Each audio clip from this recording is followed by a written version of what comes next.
Hey everybody, thanks for tuning in. You're listening to Home in Progress, sponsored by RepcoLite Paints and Benjamin Moore, and I'm really excited about today's episode. Benjamin Moore, they just released their pick for the color of the year for 2026. They did that back in October, and while I've talked about it a little bit, I've found somebody way better suited to tell you about the selection and the why behind it, as well as some of the best spaces to try it in your own home. Andrea Magno, she's the Director of Color Marketing and Design at Benjamin Moore. She's part of the Benjamin Moore Color Studio, where she helps shape the color tools, research, and design insights that keep Benjamin Moore at the forefront of the industry for both pros and homeowners.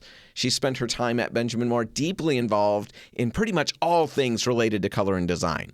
You know, from developing educational programs and events for designers and architects to guiding trend research, to helping create the resources that painters and homeowners rely on every single day. She's done all of that. Her expertise has made her a go-to source for publications like Apartment Therapy, Better Homes and Gardens, the Chicago Tribune, Country Living, HGTV Magazine, Real Simple, USA Today, even the Wall Street Journal, and of course, Home in Progress. Previously, the RepcoLite Home Improvement Show, because Andrea's been on the show once before.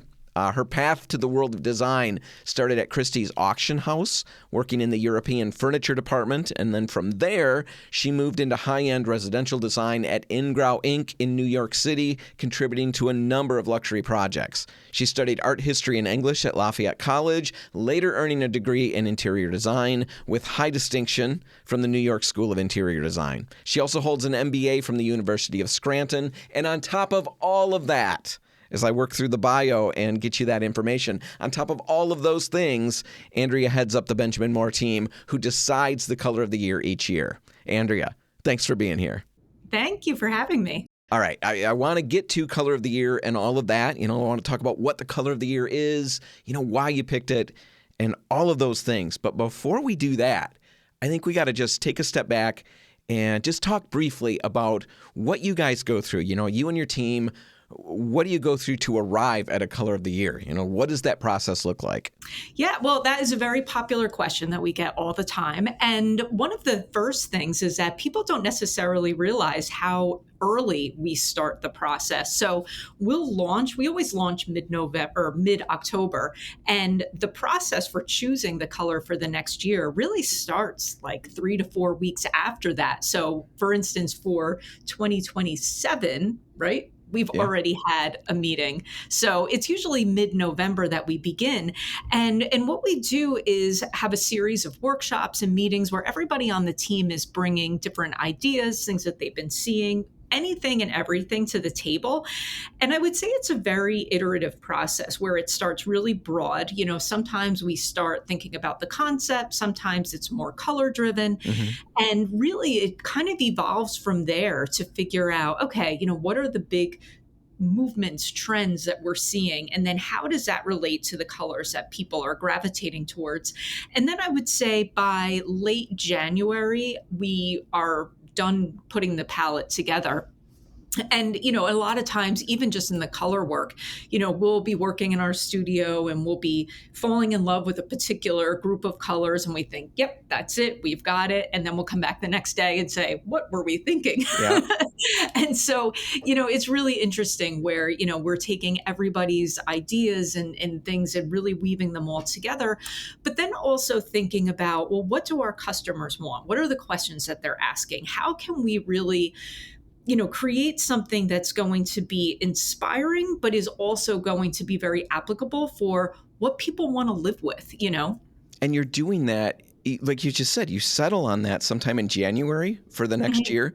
You know, I have buyer's remorse. Like I live with that on a regular basis. You know, no matter what research I do, I'll regret whatever I purchase in a few weeks, you know, and then I'll go through that. I'll work through that.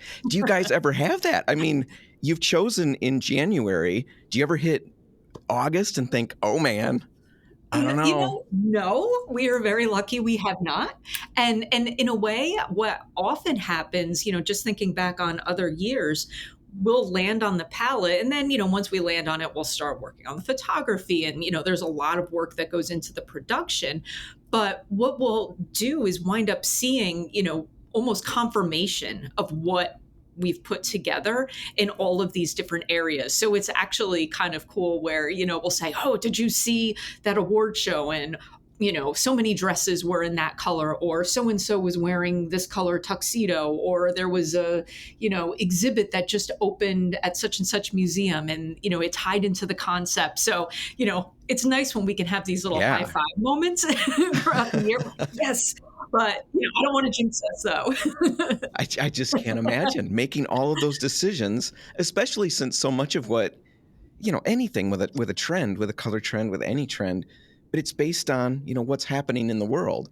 Mm-hmm. So you're seeing what's happening, hopefully in January. And then when we hit, September, getting ready to launch, hopefully that's all still in the zeitgeist out there. It's still happening.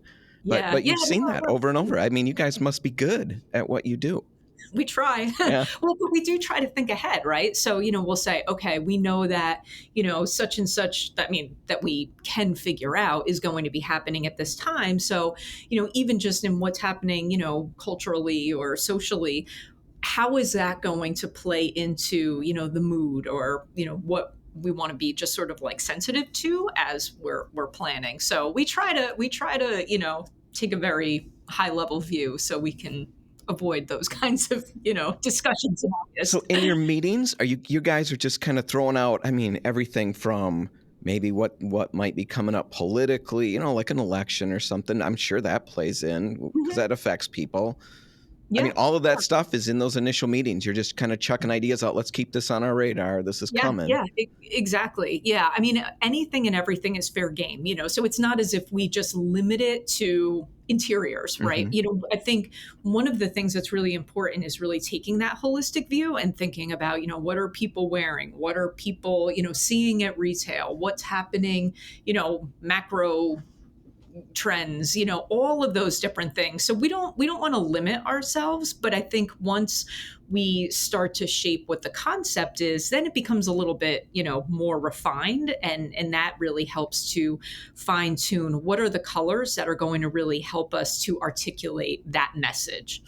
All right. So when did Silhouette emerge, as a contender in this process? How early did this emerge as a contender?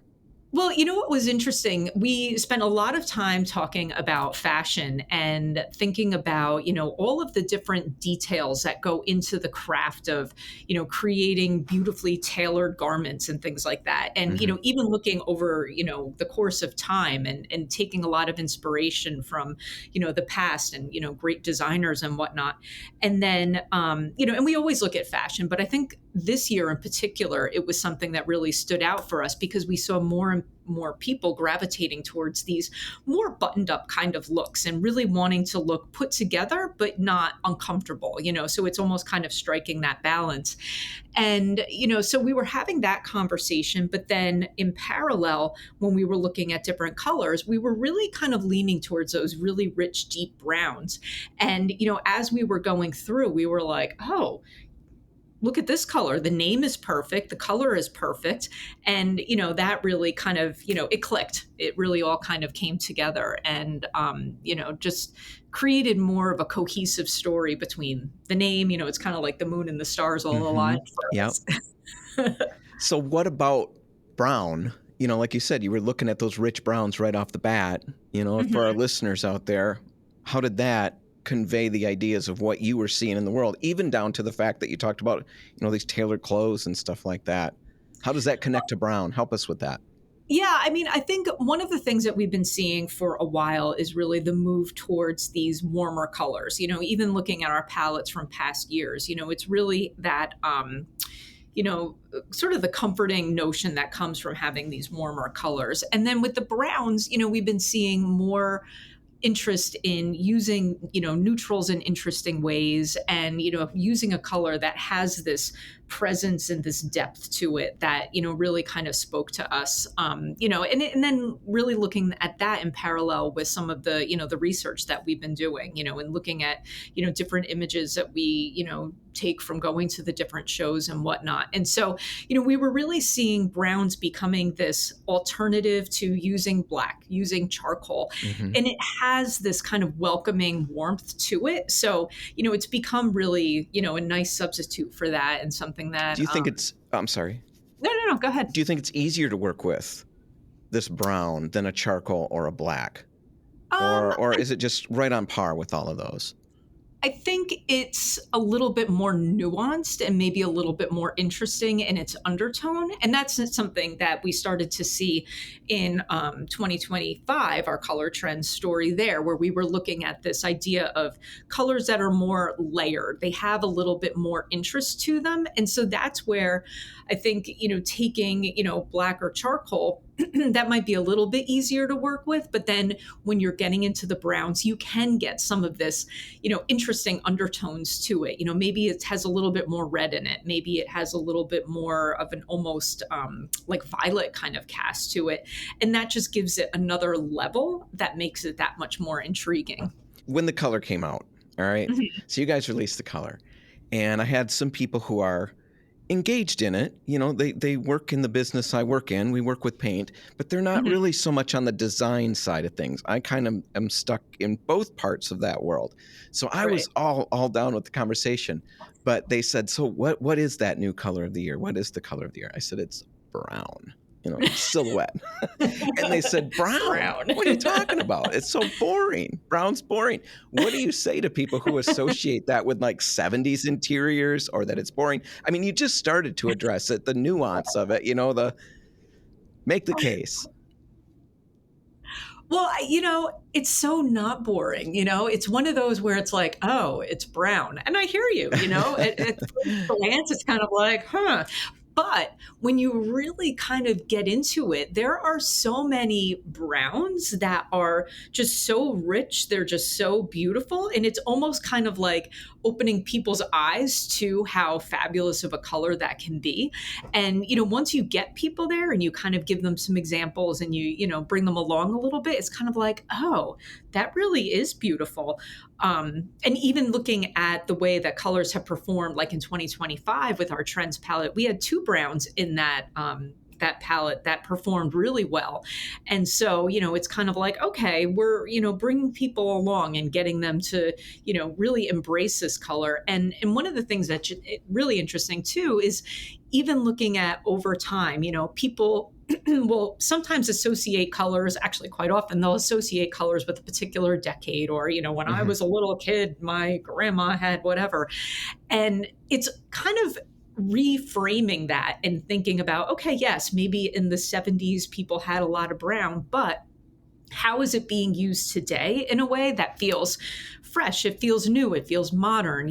Is it the way that you're pairing the colors, kind of unexpected color combinations?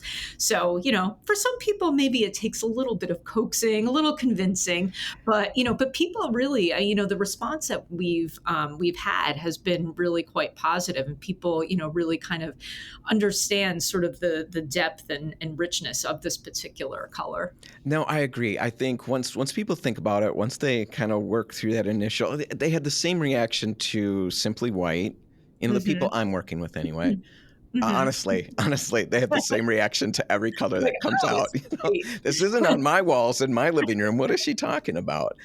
But then as they live with it for the year, that really helps. And I think that's one of the things that people, when they see this come out, don't just have that knee-jerk reaction. Just live with it for a little bit. Because as you see more of it and you see it used in ways that are outside of what you're used to or what you initially think of, and like you even mentioned, the colors that go with it, that you bring with it, expose different undertones in it. It can push it in a completely different way. And then you start to get the vibe for where this can go and what it can do. So, I just thought it was so funny when they said, brown. So boring. So you should have been here for Simply White then, because you would have had a flip out then. But that's another good example, right? We were kind of like, ooh, how is Simply White going to be received? But white, really? But and I think you bring a great point with people seeing more of it and really kind of wrapping their head around it, and that's one of the really great things about this campaign year after year, that one of our goals, I would say, would be to highlight colors that maybe people never considered before, really kind of bring new ideas to the table that on their own they wouldn't have necessarily even considered. And I think there's a number of colors in the palette that do a nice job of that, to make people consider things just outside of their comfort zone. That's my favorite thing about this every single year. I don't always, it's not always my color. That's not my thing. Not every time. And I think that's what you expect. I mean, I don't think you're expecting to nail that every time for every single person. That's insane. No. But what I do see is, I might, I don't like that version of that color, but I never thought about putting that kind of a color with this kind of a color over here. It just pushes me, and it makes me think, does it make me repaint everything? No. I live with what I've got because I've got time constraints, but it does get me excited about it again. And that alone is really, really fun, just to see and learn something different, put new colors together. I never would have thought about brown. We had a contest, a lot of people did, but we ran a contest where we had, I think I did multiple versions of it. I had our employees make their predictions, and then customers, and maybe a handful of customers, 2 or 3 out of whatever many 100 or whatever that entered. A couple of them said brown. One employee said brown, and I thought, oh, here's hoping he's wrong. There's no way. And they or he or she, I think it was a she. She was right. She wasn't right on the exact color, but right on the concept. And my first thought was, oh no, And then I see it, and I think, no, this is really good. I really like it. Now, one of the things that I think is really interesting that you talked about, and I want to spend some time on it, is that in a ton of the commentary about it, you talked about fashion, of course, which we've hit, but you also talked about how this is, silhouettes are kind of a reaction against micro trends, micro trend fatigue.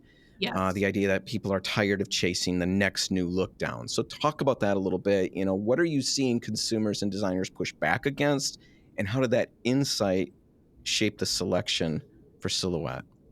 Yeah, well, I think it really goes back to people wanting to, buy things, whether for their home or fashion or really anything that is going to stand the test of time. Things that are well made, beautiful tailoring, something that is going to be classic and timeless, but not to the point that it's going to feel stodgy or out of date or anything. There are just, so many things, whether it's a, perfect white coat or a white shirt or a beautifully tailored suit, just things that you're able to keep forever. And then you can layer in different colors, different more trendy, if you will, things. But it's really kind of that move to making investments that are going to make sense. And so it's we were seeing that a lot in fashion, and it's not just the fast fashion throwaway kind of thing. It's really kind of, looking at the, craftsmanship, the fabric, what are the colors, all of those kinds of pieces, and then relating that idea to the home. And, one of the things that we see all the time, with colors, it's, there's a TikTok trend of this, and it's a mishmash of this and that. And I mean, it's impossible to keep up. And I think, people react to that and say, just like you said, it's like, whoa, wait a minute. How am I going to stay current? And it's almost like, you know what? I'm going to stick with what's classic, with what works. And then if there are smaller things that are maybe less expensive that I want to just kind of layer in, that's fine. But it's also, buying things for the long term, or, really looking at quality as opposed to, flash in the pan. So how, what you released was Silhouette and then Color Trends 2026. It seems contradictory a little bit. We've got I'm sure this has been brought up, and I know there's an answer for it, but you literally said in some of the things that I've read that, this is a color you can live with for 5 years. Mm-hmm. Yeah, no, 100%. And, and it's funny, color trends. I mean, I've said it before. I'm like, I kind of struggle with that word, right? Just because, when people hear the word trend, they're apt to think, it's only going to last Mm-hmm. for, 9 months, 12 months. But in our industry, it's different. It's not the same as, buying a shirt and one year you love it and the next year maybe, you get rid of it because it seems passé. But when people are choosing color, they're not choosing a color and then they're going to repaint in a year from now. So there has to be some level of longevity to it. And, it's also a cycle that doesn't change as quickly. So, one of the things that's really important to our process is looking back over the past couple of years and seeing, how has this color family shifted, evolved, like what are the undertones and elements to it that are changing? Sure. And then when we come out with a color from one year, how is that then relating to the colors that we put out there for the, 2-3 years before that? So, it's always bringing it back to paint and how people are using it in their interiors, which is different, right, than other trends that are going to be easier to change and, a little bit, faster moving. No, right. So what you're saying is like, okay, we just wrapped up. Oh my goodness. What was it Blue Nova? What was last year's color of the year? Cinnamon slate. Oh my goodness. I'm stuck in like stuck in the past. Okay, so cinnamon slate. But I'm look at that fine, memory. Let's spin that in a positive way. Look at my memory. I can remember way back. So Blue Nova, cinnamon slate. Would you say, I mean, I think you just said it, but for the people listening, because I think that's really a really great point that I have not heard made regarding this whole color trend thing. You're not saying cinnamon slate is like, that's out now. Let's move on. Blue Nova, out. Nobody would paint with Blue Nova anymore. All of these things have some staying power. Do you think cinnamon or that silhouette has more staying power? Because it's a little, it's maybe more leaning towards the neutrals? Perhaps it may. I mean, even just thinking about cinnamon slate, and that did so well, and I think what was interesting about that was that, it definitely stands as a color, but it also can play as a neutral. So it kind of sort of bridged those two worlds a little bit. And then when you look at silhouette next to cinnamon slate, you can see a little bit of that sort of evolution into, more of that like brownie kind of, direction.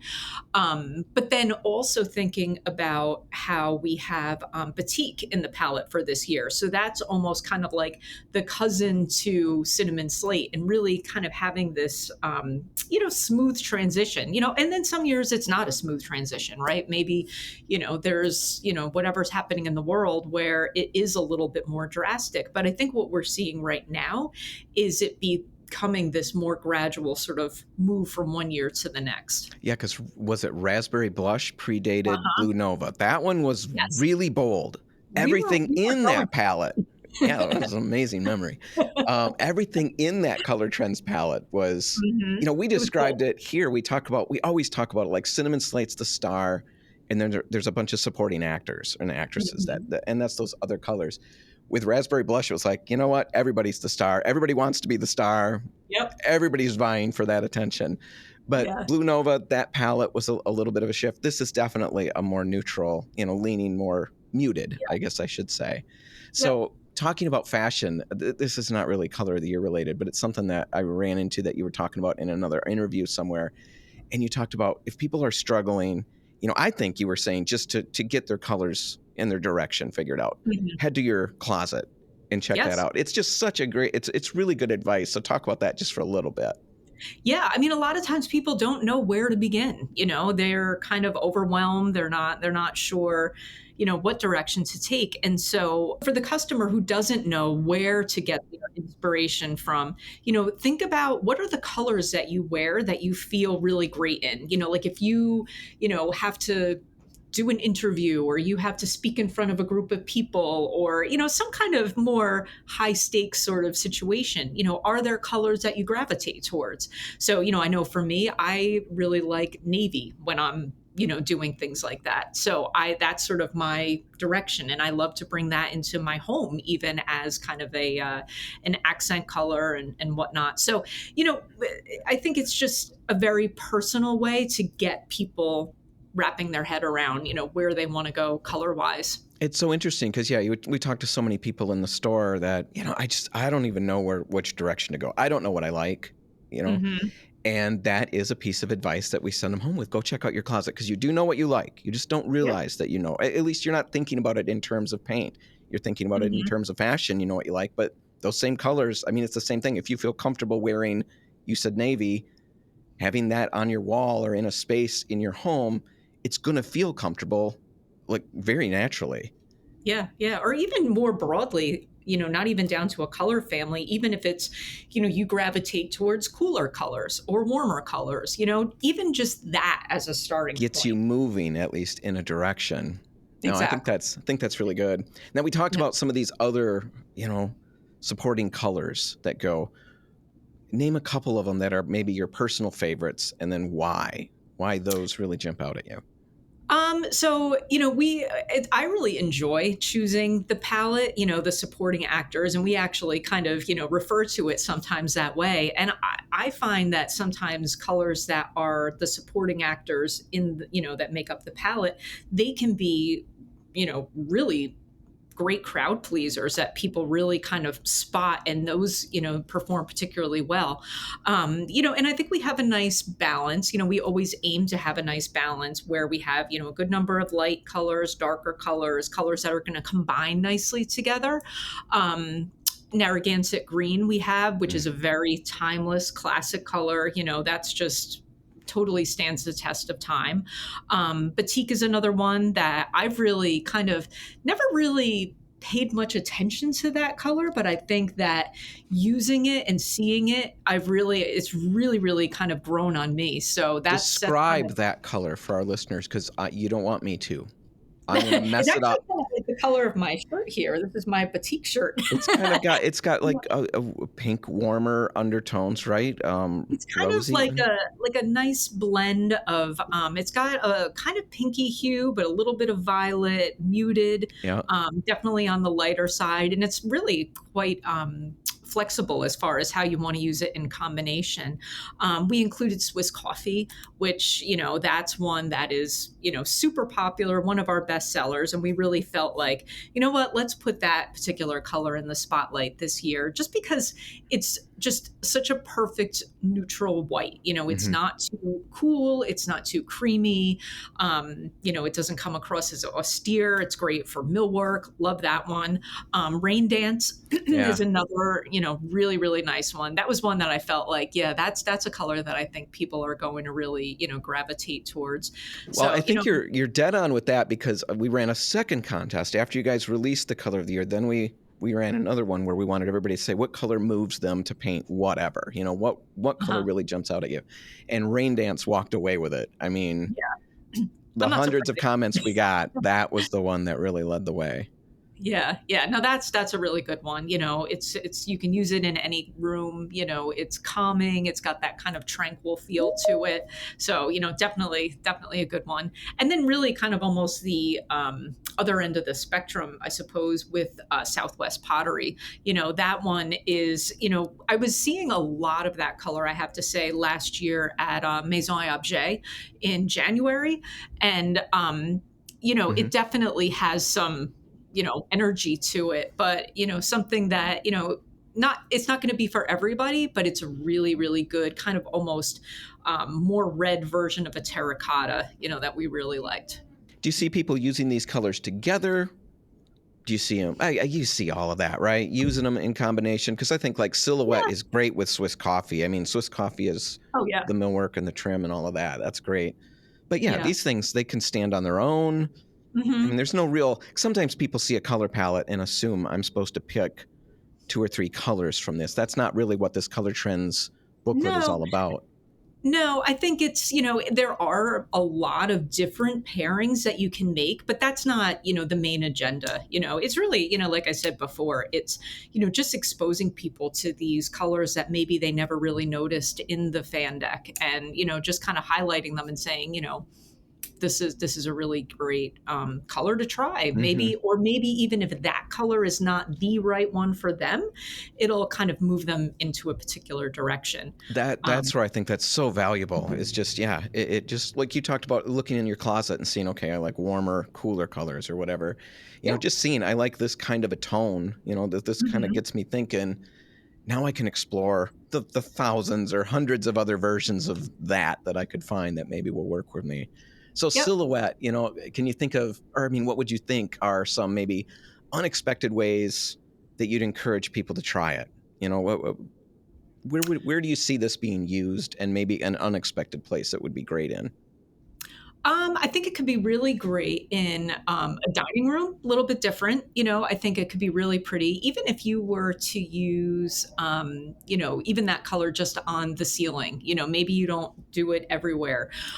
You can use it in smaller amounts and larger amounts. It could be really great.